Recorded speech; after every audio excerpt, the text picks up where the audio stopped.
তারপরে সবাই ভালো আছে, তোমরা খুব ভালো আছো। দুষ্টু মিষ্টি মিলে চলবে তোমাদের স্বাগত জানাই।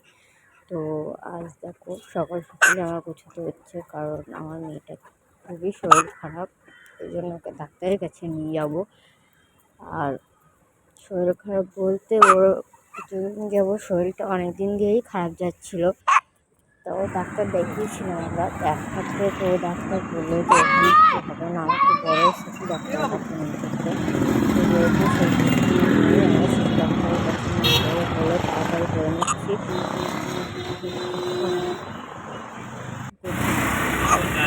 একটাই শরীর খারাপ হচ্ছে, দিচ্ছিল না, ঘুমোচ্ছে, ঠিক মতো খাওয়া দাওয়া পর্যন্ত করছে না আমার বাচ্চাটা। তো ওদের কিছু হলে যেন আমার খুব কষ্ট হয়, তো তার জন্য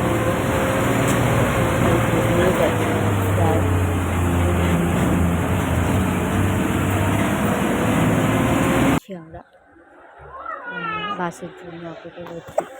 তো ওখানে গিয়ে ডাক্তার দেখাতে ডাক্তার এমন একটা কথা হলো যে লাস্টে বললো যে ওর হয়তো ব্লাড টেস্ট করাতে হবে, কারণ ওর যা হচ্ছে আমার বেবিটা ছোটোবেলা থেকে অ্যালার্জি করে।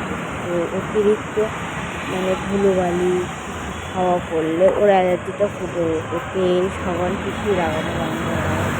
ওই বাসে উঠে পড়লাম, তো ওই অ্যালার্জির থেকেই ওর গায়ে সারা গায়ে ইনফেকশন ছড়িয়ে গেছে। তো ডাক্তার রিপোর্ট করলো, রিপোর্ট করার পরে বললো যে নর্মালি আছে, কোনো ব্যাপার না, ভয়ের কোনো কারণ নেই।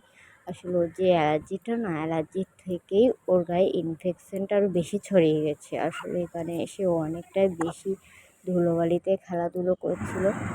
আর দেখো ভাবছিলাম যে আমার বাচ্চাটা কেমন কাঁদছে, খুব কাঁদছে, কান্না দেখে না আমি নিজেই ভেঙে পড়েছিলাম কী হচ্ছে ওখানে। বলে বড় মেয়েকেও নিয়ে যাচ্ছি, কারণ নিয়ে যাবো তো ভাবছিলাম, তাও নিয়ে যাচ্ছি, কারণ আসতে কখন কটা বাজবে বুঝতে পারছি না। নিজেরও ভালো লাগছিলো, বাজে করে পাশে আসবো পাশে। আর একটা কথা বলবো, ডাক্তারের রেখে দিতে পারিনি, তো আমার বাচ্চাটা এত প্রকারের কাজ দেখলে তো ও দেখে আমার হচ্ছিল, পুরো ঘামাচি তো বেরিয়ে গেছে। ভিডিওটা বাড়ালাম না, এই অবধি করছিলাম যে ও হয়তো মা বেরিয়ে, আশা করি সবাই ভালো লাগবে। এই বাড়িতে তারপরে ডাক্তারের কাছে ওটাই এমনি খাবো, আর ভালো লাগছে না, সবার সুস্থ ভালো থাকে।